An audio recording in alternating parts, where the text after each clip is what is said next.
하나님의 말씀은 히브리서 2장 10절에서 그러므로 만물이 그를 위하고 또한 그로 말미암은 이가 많은 아들들을 이끌어 영광에 들어가게 하시는 이래 그들의 구원의 창시자를 고난을 통하여 온전하게 하심이 합당하도다.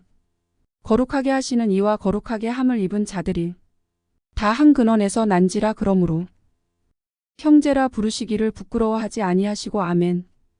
하나님이 지금 두 분이라 했습니다. 한 분은 하나님 하늘에 계시고 또 한 분 또 하나님은 어떤 하나님이냐? 사람이 되셨던 하나님이십니다.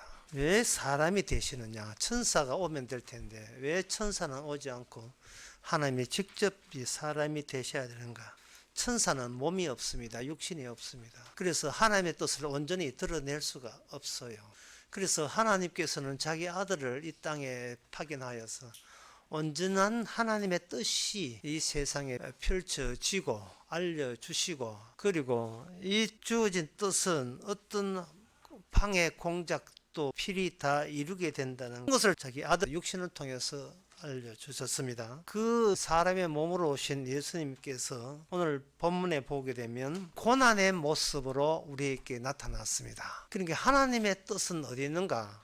그냥 사람의 몸으로 오신 예수님 고난에 이렇게 집중되어 있다, 이렇게 보시면 되는 겁니다. 기도할 때마다 철학할 때마다 주의 뜻이 무엇입니까? 주의 뜻이 뭡니까? 하나님의 뜻은 진정 무엇이란 말입니까? 10시간 12시간 철학하면서 그렇게 외쳤는데 그렇게 기도를 할 게 아니라 이미 주님께서는 뜻을 이미 알려줬어요. 알려줬는데 하나님이 알려준 그 뜻은 자꾸 밀어내고 주의 뜻은 무엇입니까? 얼마나 주의 뜻이 모호했으면 이런 찬송가 나와요. 내 주여 뜻대로 하옵소서. 생각해도 웃으면 돼요. 내 주여 뜻대로 하옵소서. 굉장히 경건해 보이는 것 같지만 내 주여 뜻대로 하자는 말은 주님 뜻대로 할 테니까 내 뜻은 좀 안 됩니까? 라는 꼼수 같은 것이 자꾸 이렇게 느껴지는 것이 나만의 느낌인가요? 나만 그렇게 느껴지는가요? 고집같이 느껴지지 않습니까? 주의 뜻은 예수님의 고난이 주의 뜻입니다. 그런데 인간이 그 고난의 주의 뜻을 분명히 제시했음에도 불구하고 주의 뜻대로 하겠습니다. 주의 뜻은 어디 있습니까? 자꾸 하나님께 들이대는 것은 주님의 고난 말고 따로 자기 고생한 것, 인생에 고생한 것에 대한 어떤 결과 같은 것을 주님의 고난 말고 내 뜻은 좀 안 됩니까? 라는 노림수 같은 겁니다. 예수님의 고난이 하나님의 뜻으로 정결됐다면 그러면 내가 이 땅에서 죽도록 고생하는 의의가 없지 않습니까? 라는 하나님에 대한 그 반발 같은 것이 작동하죠. 하나님께서는 인간들이 그런 생각을 가질 줄 아시고 창세기 3장에 이와 같은 조치를 내렸습니다. 창세기 3장 17절부터 20절에 보면 아담이 한 사람 나오고 하와가 한 사람 나와요. 그러니까 사람 두 사람 나와요. 사람 두 사람인데 각각 사람에게 일어나는 일이 하나님의 뜻이 조치가 달라요. 우선 남자한테는 아담이죠. 네가 죽도록 고생하고 죽어라. 이게 아담에게 주어진 일입니다. 네가 저주를 받아서 죽도록 고생하고 고생을 했는데 그 고생의 성과가 뭐냐? 고생의 성과는 없다입니다. 네가 땅에서 죽도록 고생하는데 아무 성과 없다. 그리고 결국은 너는 필경은 마지막은 기필코 너는 흙이니 흙으로 돌아간다. 땅땅땅. 주님께서 딱 결정해버렸어요. 그렇게 주의 뜻이 이야기하는 사람은 창세기 3장 19절을 노골적으로 거부하겠다는 의사가 내부에 들어있어요. 자식 잘 키우고 이만큼 고생 살았는데 주님 그저 소박 하나만 아담한 이렇게 우리 누울 내 집 하나는 마련해야 우리 인간적으로 그 정도 해줘야 내가 하나님께 열심히 일한 보람이 있지 않겠습니까? 우리 인간적으로 따져서 열심히 고생했는데 아무 대가 없으면 너무하지 않습니까? 주의 뜻은 흙으로 돌아가라. 흙이 왜 말이 많아? 아담은 여기서 무엇을 발견하는가? 아담 자신이 주의 일의 기초가 아닌 것을 발견합니다. 그리고 딱 보니까 자기 옆에 여자가 있거든요. 여자가 있으니까 아담은 일찍 자기를 포기합니다. 포기하고 뭐 어디다가 기대를 희망을 거느냐 하면은 약속, 주께 주신 약속 기대를 여자한테 해요. 창세기 3장 20절. 아담이 그의 아내의 이름을 하와라 불렀으니 그는 모든 산자의 어머니가 됨이더라. 하와라는 이름은요, 생명이라는 이름이에요. 그래서 아담이 자기는 죽음이니까, 남은 두 사람 중에 자기는 죽음이니까 여자한테 너가 생명이어야 한다는 겁니다. 그래야 창세기 3장 15절에 우리를 다 죽게 이지기로 작살낸 그 뱀을 처단할 수 있는 여자 너한테 희망이 있다는 겁니다. 이거는 남자가 하나님의 일에 기초가 되지 않는다는 것을 분명히 한 거예요. 내가 고생한다고 해서 내가 구원되는 게 아니라는 것을 분명히 생각한 겁니다. 이 같은 취지를 예수님도 요한복음 6장에서 언급하고 있습니다. 요한복음 6장 28절 29절. 예수님과 인간의 만남에서 인간들이 예수님에게 물어요. 근데 이 물음은 모든 인간, 교회 다니는 모든 사람이 기도하면서 주여 뜻은 뭡니까? 제 기도의 응답은 어떻게 됩니까? 응답은 뭐 어떤 식으로 옵니까? 라고 궁금했던 이 모든 것을 대변해서 어떤 자가 예수님께 이렇게 묻습니다. 우리가 어떻게 해야 하나님 일을 합니까? 물으니 29절 예수님이 하시는 말씀이 하나님의 보낸 자를 믿는 것이 곧 하나님의 일이다. 무슨 뜻이냐 하면은 인간을 배제하고 일하시 하나님을 네가 믿는 것이 곧 하나님의 일이다. 근데 이 이야기를 한쪽에서 이렇습니다. 인간은 뭐 어떤 체험을 하느냐 하면 자기가 고생하고 있다는 것을 이거는 지식이 아니에요. 인간이 고생한다는 것은 누구나 이거는 지식 이전에 몸으로 체득하고 있는 겁니다. 그러니까 이 고생하는 이 인생사, 이 몸이 고생하니까 자기 자신이 고생하는 나라는 사실을 몸으로 체득하고 있는 고생한 것을 어떻게 부정할 수가 없어요. 고생하는 나. 그러면 고생하는 나라는 사실을 고생에 대한 어떤 보람이라 성과 같은 게 있어야 되지 않습니까? 그러니까 내가 고생하고 있다. 이것을 미천으로 삼아서 내가 정작 원하는 행복한 그리고 편안한 삶, 편안한 미래 이걸 자신의 고생한 것을 토대로 해서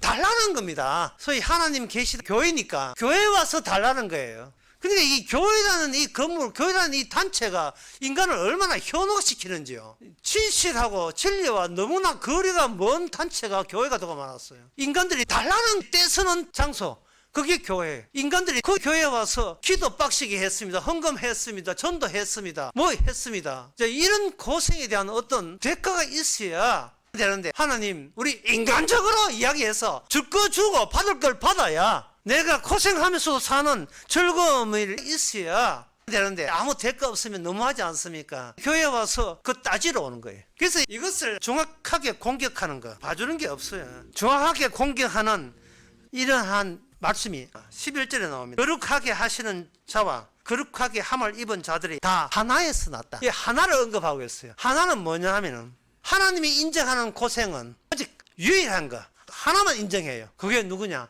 예수님의 고생이에요. 하나님이 인정하는 예수님의 고난이 주의 뜻입니다. 다른 고생은 인정하지 않습니다.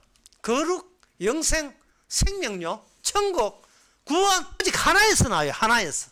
그래서 성도의 인생이 고생하는 것은 하나님이 인정하는 그 주님의 고난의 고생 빼놓고 다 제거하는 얘기하는 거예요. 성도의 고생하는 그 인생이라는 게 주님 고생 앞에 내 고생은 의미를 다 빼는 거예요. 참 그러니까 이게 고통이지만 이 고생한 걸 아무 소용없는 고생이라는 식으로 그걸 제끼고 그걸 빼는 것도 보통 마음고생 아니에요. 보통 고통 아닙니다. 그런데 이 자신의 고통을 왜 빼는 게 그렇게 힘이 드는가? 마귀가 우리 편이거든요. 마귀는 네가 고생한 만큼 대가가 있어야 되지 않겠는가? 우리 편. 마귀가 제일 싫어하는 게 뭐냐 하면은 예수님의 유일성이에요. 길이고 진리고 생명이 오직 예수님에게 집중되어 있고 그 외에는 하나님의 일체 인정하지 않는다에 대해서 마귀는 무지무지한 반발성을 갖고 있습니다.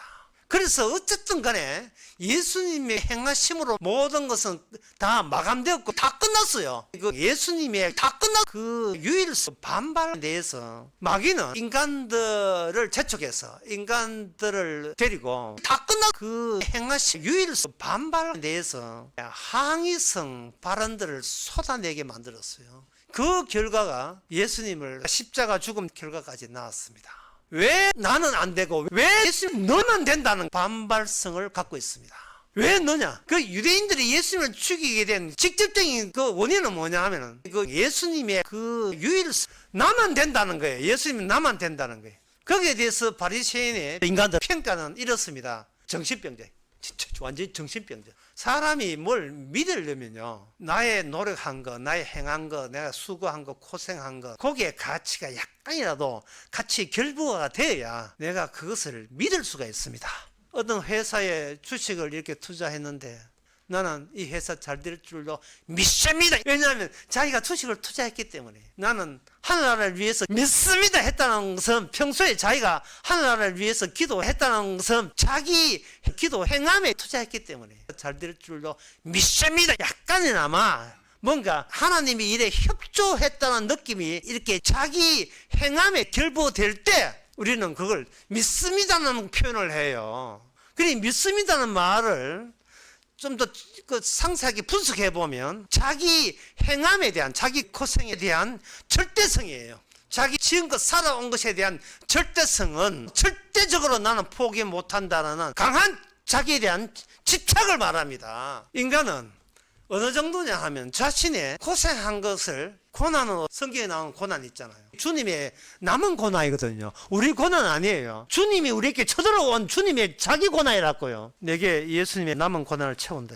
골로새서 1장 24절에 나오는 말씀입니다. 나는 이제 너희를 위하여 받는 괴로움을 기뻐하고 그리스도의 남은 고난을 그의 몸된 교회를 위하여 내 육체에 채우노라. 인간은 고생밖에 못 나가요. 왜? 고생이 자존심이니까. 그런데 여기에 성령 받은 주님이 자기 십자가를 앞장서 쳐들어온 거예요. 성령은 십자가 다 이루었다 함이 없으면 성령이 안 오게 돼 있어요. 인간의 협조를 안 받는 이유가 거기였어요. 왜냐하면 홀로 주님이 다 이뤘기 때문에, 혼자 고생해서 주님이 혼자 다 이뤘기 때문에 더 이상 우리의 고생 같은 게 필요치 않습니다. 이제 남은 것은 자기 고생을 자기 백성이 쏙 빼는 거예요. 완전 기름기 빼는 겁니다. 예수님의 고통, 십자가에서 자기 고생을 완전 기름기 쭉 빼는 거예요. 기름기 빼려면 나의 고생을 주님의 십자가에서 고생과 고통 그대로 주님이 혼자 다 이뤘기 때문에 더 이상 우리의 고생 같은 게 필요치 않습니다. 아담 이야기 다시 해봅시다. 아담은 자기가 이미 끝났다는 거 알아요. 자기 고생해도 그거는 저주받는 게 당연하고 이제 남은 것은 흙인데, 그러면서도 아담이 주님을 믿는 것은 바로 자기 말고 남아있는 여자의 후손이 뱀을 치기 때문에 여자 이름을 생명이라고 규정을 한 겁니다. 참 신기하죠. 그걸 보면 디모데전서 2장 어떤 남자에게 여자라는 게 어떤 존재냐 하면은 남편한테 물어보지도 않고 먼저 저지를 존재예요. 여자 혼자 돌아다니다가 뱀하고 만나가지고 선악과 따먹은 거예요. 그래서 디모데전서 2장 그 13절에서는 아담이 먼저 지음을 받고 하와는 그 후에 여자다를 강조하고 있습니다. 남자 여자의 차이점을 언급하는데 먼저 선악과 따먹은 여자가 깨를, 남자는 나중에 선악과 먹고 먼저 따먹은 여자를 강조하고 있습니다. 그런데 이걸 강조하는 이유가 여자 쪽에 죄가 더 뚜렷하다는 거예요. 여자 쪽에. 하나님께서 이 말씀을 왜 언급하느냐 하면 이 여자 쪽이 죄가 더 뚜렷하다는 말은 더 죄가 뚜렷한 여성 쪽에서 남자보다 오히려 더 죄가 뚜렷하기 때문에 구원도 여자 쪽에서 뚜렷하게 등장한다는 겁니다. 여자들은 자기의 부끄러움을 뭐로 가리느냐? 화장빨로 가리거든요. 화장빨이 심하면 심할수록 그만큼 내 속은 부끄러운 게 있다는 뜻이에요.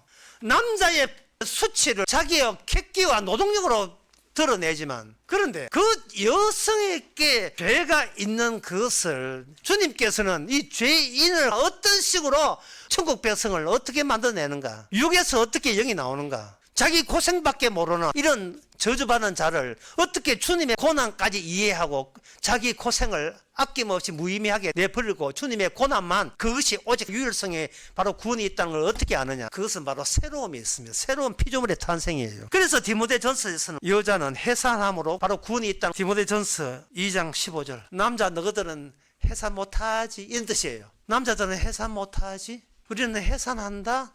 그 해산이 뭔데? 해산은 뭐냐? 여자는 죽고 죽은 다음에 여자 안에 자식이 태어나는 것을 해산한다. 해산.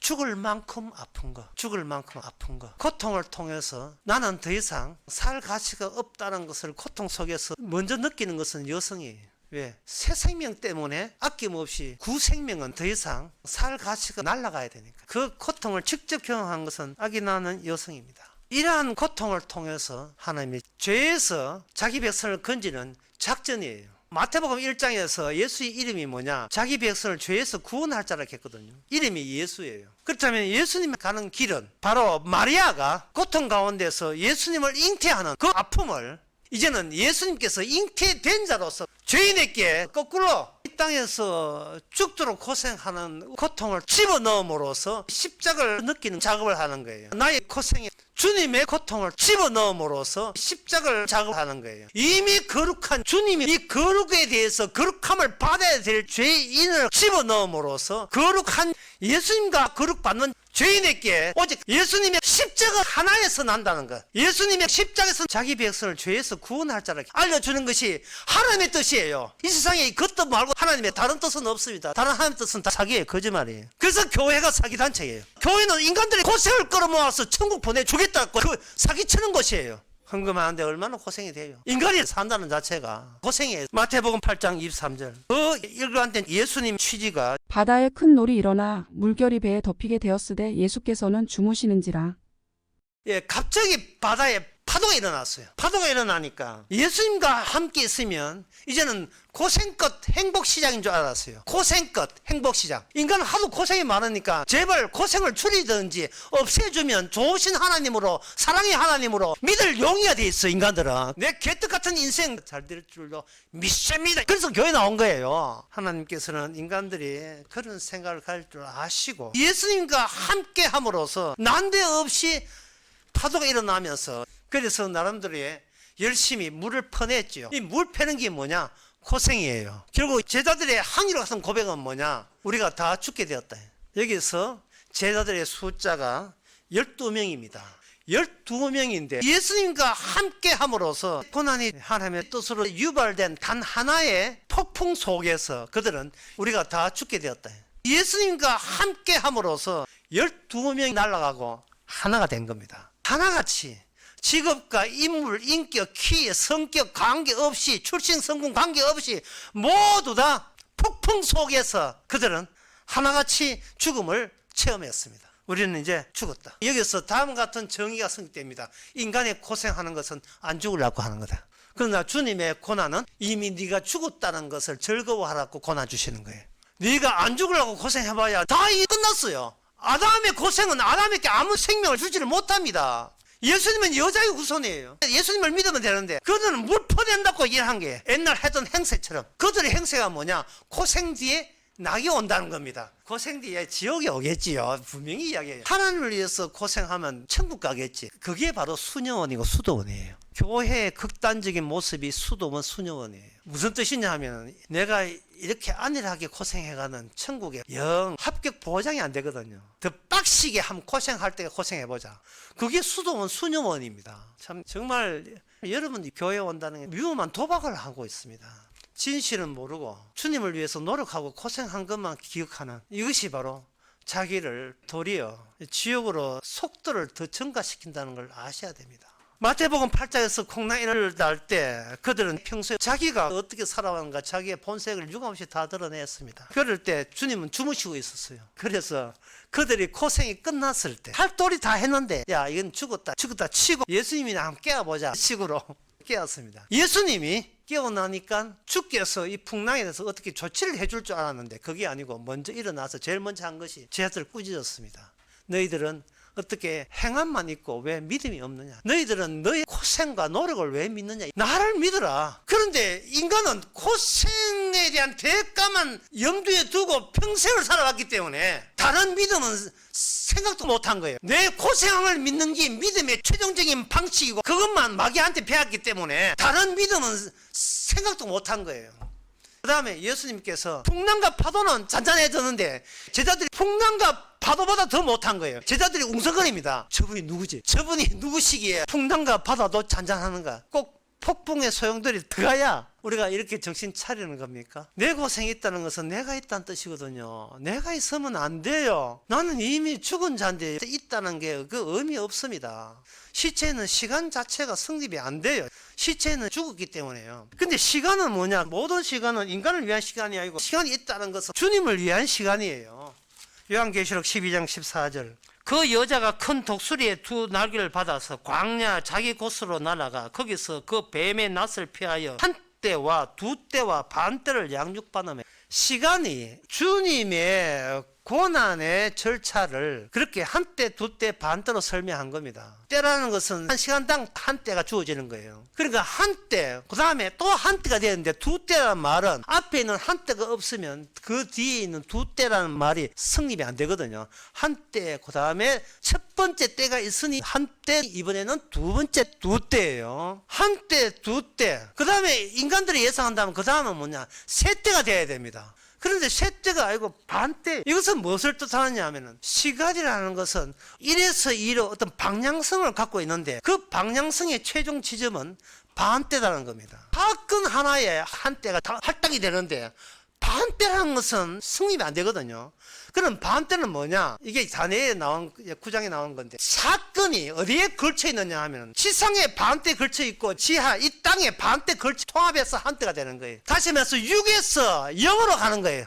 6으로 오신 주님이 어떻게 0으로 소멸되는가, 사라지는가를 걸 주님의 유일한 주님의 인생을 통해서만 그게 밝혀지는 거예요. 그게 바로 부활입니다. 요한복음 20장 17절에 예수께서 이르시되 나를 만지지 말라. 내가 아직 아버지께로 올라가지 못하였노라. 나를 만지지 말라. 내가 아직 아버지께로 올라가지 못하였다. 인간이 만진다는 것은 행함입니다. 관찰하고 측정하는 행함이에요.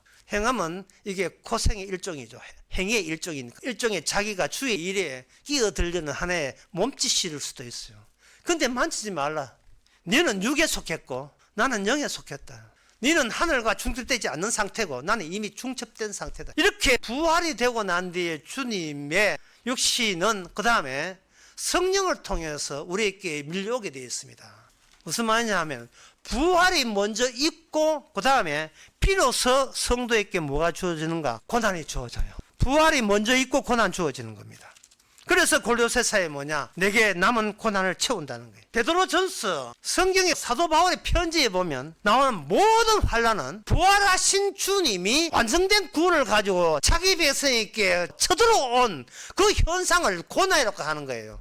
다 이루심이 쳐들어온 것을 고난이라고 하는 겁니다. 천당 가려고 천국 가려고 애쓰는 것은 고생이고요. 그러니까 그 마주침, 주께서 다 이루심과 내가 알아서 구원하겠다 이 마주침에서 십자가 사건은 날마다 다 이루심이 터져 나오는 거예요. 인간은 자기 고생에 기초로 해서 자기 자신을 버티려고 하기 때문에 그렇습니다. 빌립보서 1장 29절을 보면 그리스도를 위하여 너희에게 은혜를 주신 것은 다만 그를 믿을 뿐 아니라 또한 그를 위하여 고난도 받게 하려 하심이라. 베드로전서 2장 21절에는 그 십자가의 의미를 아주 정말 명쾌하게 참으로 명쾌하게 설명해 주고 있습니다. 이를 위하여 너희가 부르심을 받았으니 그리스도도 너희를 위하여 고난을 받으사 너희에게 본을 끼쳐 그 자취를 따라오게 하려 하셨느니라.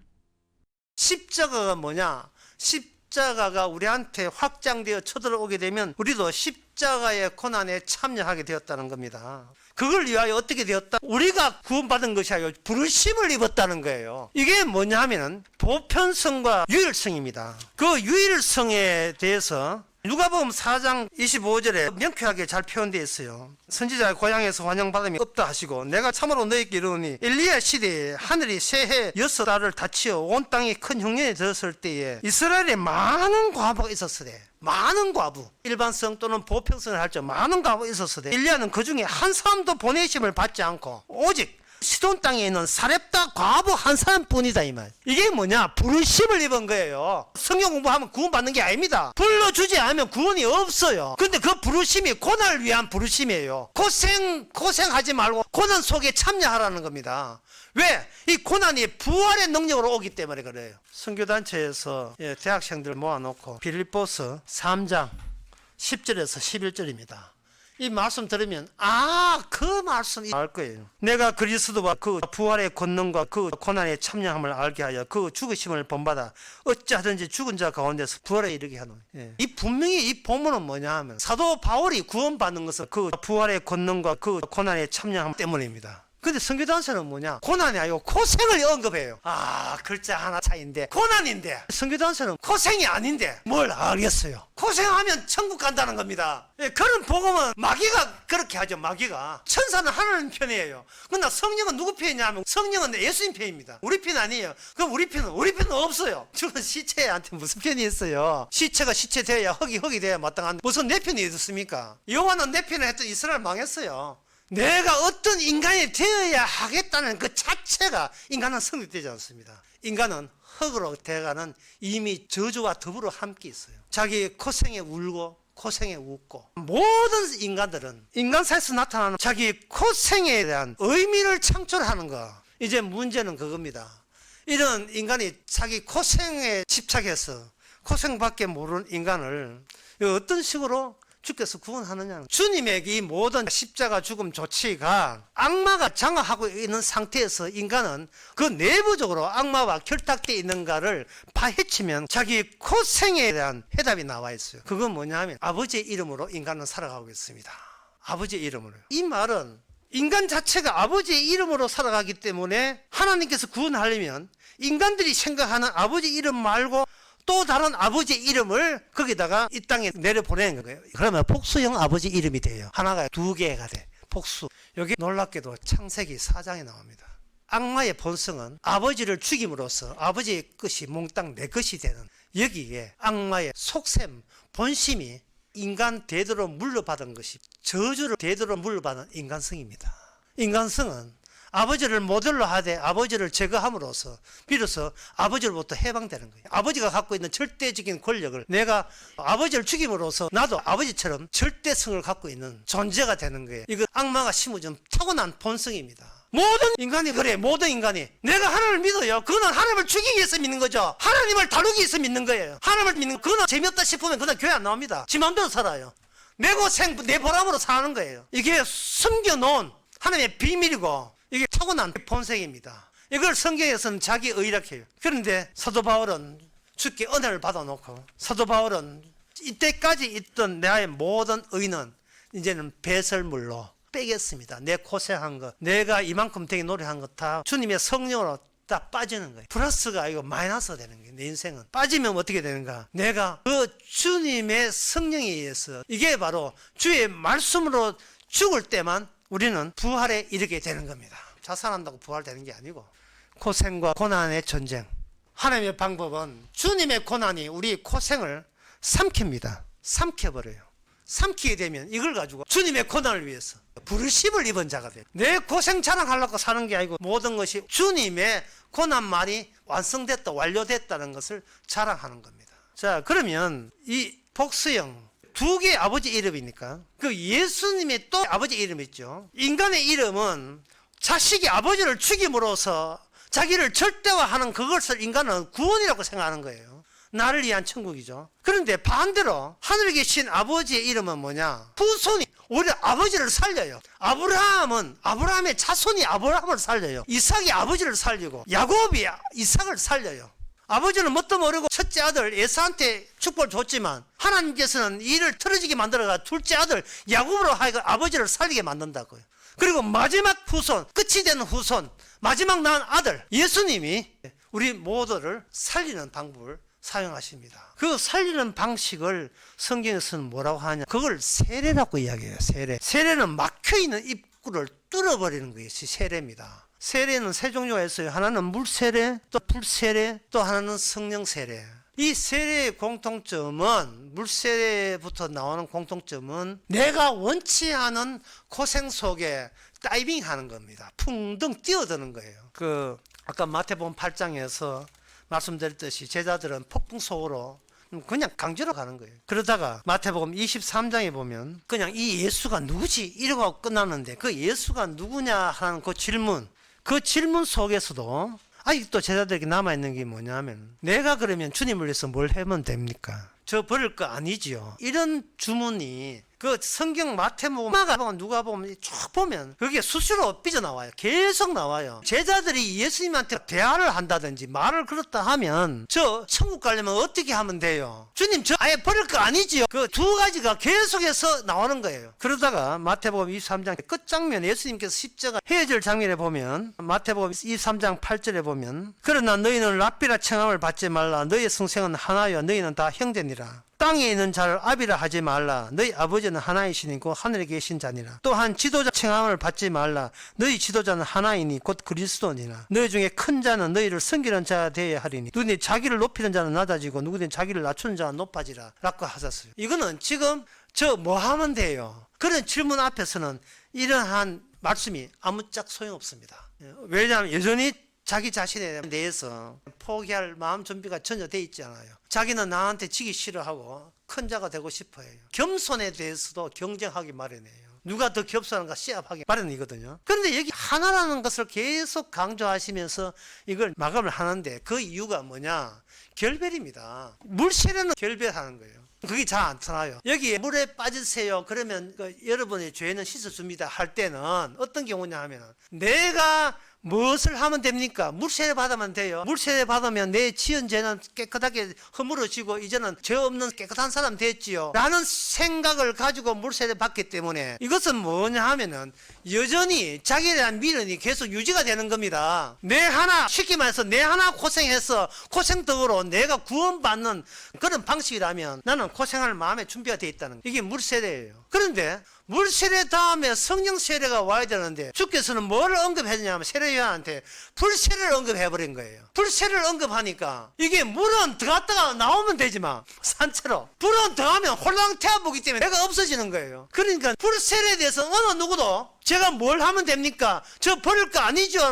그 말을 하지도 못하고 그 불세례에 대해서 돌아서기 마련입니다. 그런데 불세례를 지나가야 나온 게 성령 세례예요. 따라서 불세례는 누구만 받을 수 있느냐? 예수님이 십자가만 받을 수 있습니다. 십자가 그 불세례를 다시 말해 주님만 받을 수 있어요. 이게 뭐냐? 주님 십자가 불세례 십자가로 말미암아 드디어 제자들과 예수님은 결별 상태에 들어갑니다. 결별해버려요. 제가 뭘 하면 됩니까? 결별. 저 버릴 거 아니죠. 네 관심사는 주님의 관심사와 결별돼요. 그 다음에 어떻게 되는가? 그 다음에는 주께서 성령 세례 홀로 주시죠. 성령 세례 오면 되고 안 오면 끝이에요. 성령 오면 구원이고 안 오면 끝이에요. 성령 오면 부르심을 입은 자들이에요. 주님의 고난을 위해서. 부르심을 받은 자들은 부르심을 받기 전에 내가 내 구원을 위해서 어떤 작당을 하고 내가 내 안에 있는 마귀와 어떤 식으로 논의했는가가 다 드러나는 거예요. 그게 뭐냐면 길 속에 길이 있으니까요. 바깥에는 십자가 고난의 길, 안에는 마귀와 고생의 길. 고생을 통해서 고생에게 소용없다는 것을 바깥에는 십자가 고난의 길이 증명해주고 있는 겁니다. 성령 안에 고생의 길, 육신 들어있는 거예요. 그러면 남은 우리의 생애는 어떻게 되는가? 끝으로 마태복음 13장 31절에서 33절이 무슨 뜻인지요? 주님의 말씀이니까 무슨 뜻인지 한번 새겨보세요. 또 비유를 베풀어 가라사대 천국은 마치 사람이 자기 밭에 심은 겨자씨 하나를 같으니 이는 모든 씨보다 작은 것이로되 자란 후에는 나물보다 커서 나무가 되매 공중의 새들이 와서 그 가지에 깃드느니라. 또 비유로 말씀하시되 천국은 마치 여자가 가루 서말 속에 갖다 넣어 전부 부풀게 하는 누룩과 같으니라. 두 개의 비유의 공통점은 저절로 어쩔 수 없이 그렇게 될 수밖에 없이 자연스럽게 저절로 주께서 훅 부풀게 하시고 훅 우리로 하여금 너와 나와 형제가 되게 하는 거예요.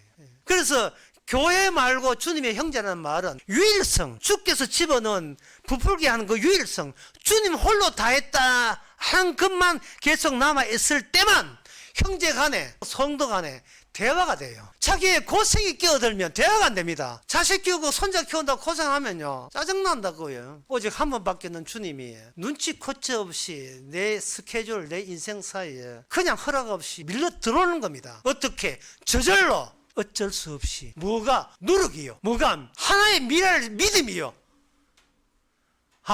바로 주님의 다 이루심과 함께 있는 이것이 바로 천국 천국이고 이게 바로 하나님 나라고 주와 동행하는 성령 안, 성령 안의 세계. 방금 불세계에서 불심판에서 지옥불에서 벗어난 그 세계. 그것이 바로 주님의 행하심만 자랑하는 그 십자가만 자랑하는 그 세계가 바로 성령의 세계입니다. 기도하겠습니다.